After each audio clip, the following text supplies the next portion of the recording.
Hello everybody, I'm Matthew with the American Heritage Museum. Welcome to Tank Basics. In this series, we're covering everything that makes a tank, from their nomenclature to their anatomy. This episode's focus is on the tank's hull.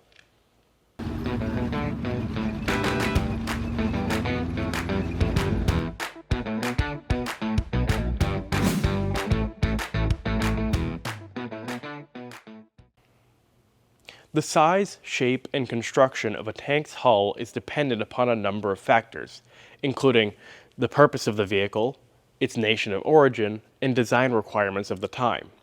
It's also worth mentioning that this video will only be covering the hull itself, with all the external fixtures you see on the hull getting their own episode down the line.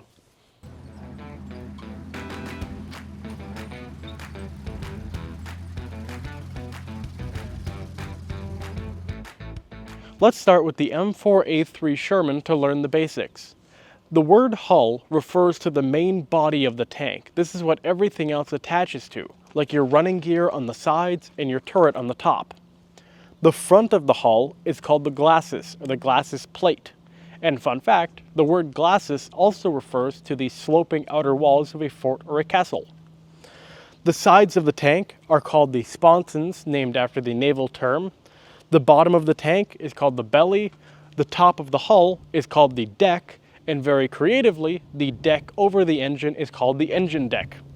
And the back of the tank can simply be called the rear. Now that we know what everything is called, let's take a closer look at this Sherman's hull. This hull uses welded construction. This is done by simply taking the steel plates and welding them together at the seams. It's cheap, it's easy, it's strong, and most importantly, it doesn't require a whole lot of specialty equipment to produce. You'll also notice this cast steel part on the front. This is your final drive housing. This is pretty common among World War II era American tanks, and this is just done so that the final drive was easily replaced, and it also gives you easy access to the transmission. This Sherman's glacis plate is about 2 inches thick, sloped at 56 degrees, which gives you an effective thickness of about 3.5 inches. You'll also notice these two cast steel hoods put in place for the driver and co-driver's hatches. The armor on the sponsons is 1.5 inches thick, and the Sherman has sponsons that fully overhang the running gear, allowing for more storage space inside for ammo and fuel tanks. On the belly of the Sherman, there's an escape hatch below the bow machine gunner's seat, as well as some maintenance hatches below the engine compartment. Now that we're on the top deck, we can get a better view of our driver and co-driver's hatches, and we can also see this raised lip to protect the turret ring. Back here on the engine deck, we can see our fill-up ports for our gasoline and antifreeze. We can also see these engine grates and our engine compartment.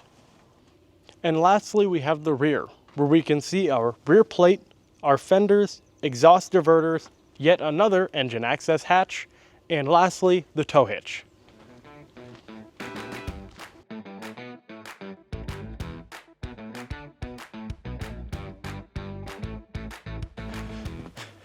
Alright, so now that we're back indoors, let's have a look at the hull of this Soviet IS2 heavy tank and how it differs from that of the Sherman.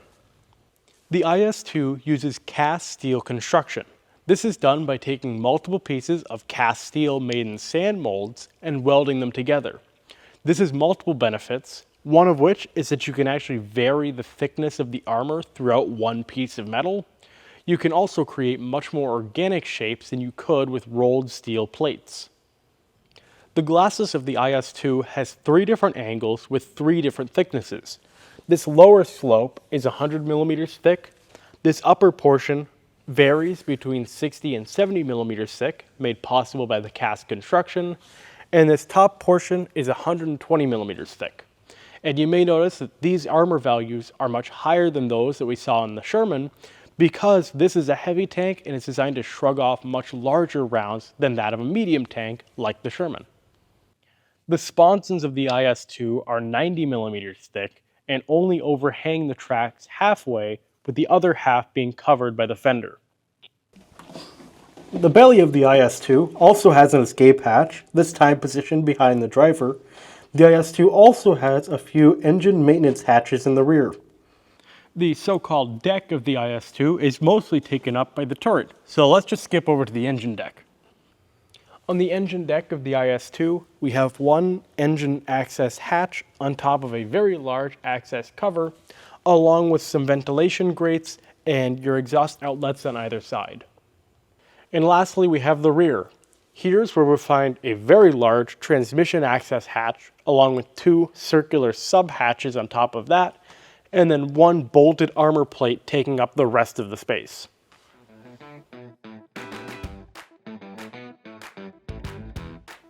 Now let's take a look at the hull of this tank, the American M3 Lee. Like the Sherman, the M3 Lee also has a cast, bolted-on final drive housing. This time it's cast in 3 pieces and bolted together. As for the hull itself, the M3 Lee uses riveted construction. One major flaw with riveted construction is that the rivets themselves, if so motivated by, say, an armor-piercing projectile, can and will turn into additional shrapnel, a phenomenon not seen with cast or welded armor.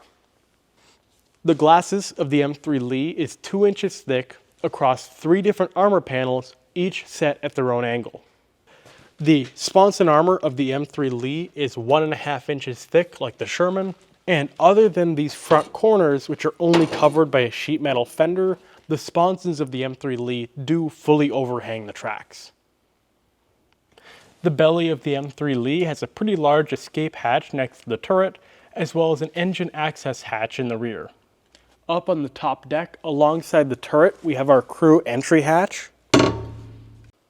Further forward on the top deck, we have the gunner's sight for our sponson-mounted cannon and its traversal track, as well as these supporting rails to help reinforce the top deck armor plate. Back here on the engine deck, we have the fuel fill-up caps, our air intake, and the storage bins on either side. And lastly, the rear, where we can see the exhaust pipes and a large access hatch for the engine.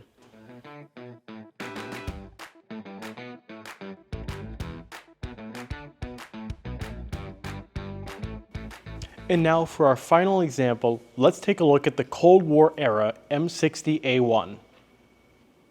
The M60A1 also uses cast steel construction, but a really interesting detail about it is the fact that this is all done in one casting with no seam lines. So unlike what we saw with the IS2 where it's multiple pieces welded together, this is all cast in one mold. The glacis of the M60A1 has an armor thickness of 4.3 inches and is sloped at 65 degrees, giving you an effective thickness of 10.15 inches. The M60 doesn't really have sponsons to overhang the tracks, but what it does have are fenders, storage boxes, and air cleaners. On the belly of the M60, we have an escape hatch for the driver as well as some access ports in the rear. On the top deck, we have access to the driver's hatch, with the rest being taken up by the turret. On the engine deck, we have a whole boatload of access hatches and ventilated hatches, as well as a single fill port. And at the rear, we have these 2 great big ventilated access hatches. And that about concludes this episode of Tank Basics. Like last time, just something to keep in mind, this video doesn't show everything. This video is to just help teach what the parts are called and some of the ways they can vary. For instance, all the tanks we looked at in this video had escape hatches underneath them, but there's an equal number of tanks that don't have escape hatches. Just something to think about. Thank you so much for watching. If you enjoyed this video, please consider liking or even subscribing, as it really does help us out. As always, I'm Matthew with the American Heritage Museum. Thanks for watching.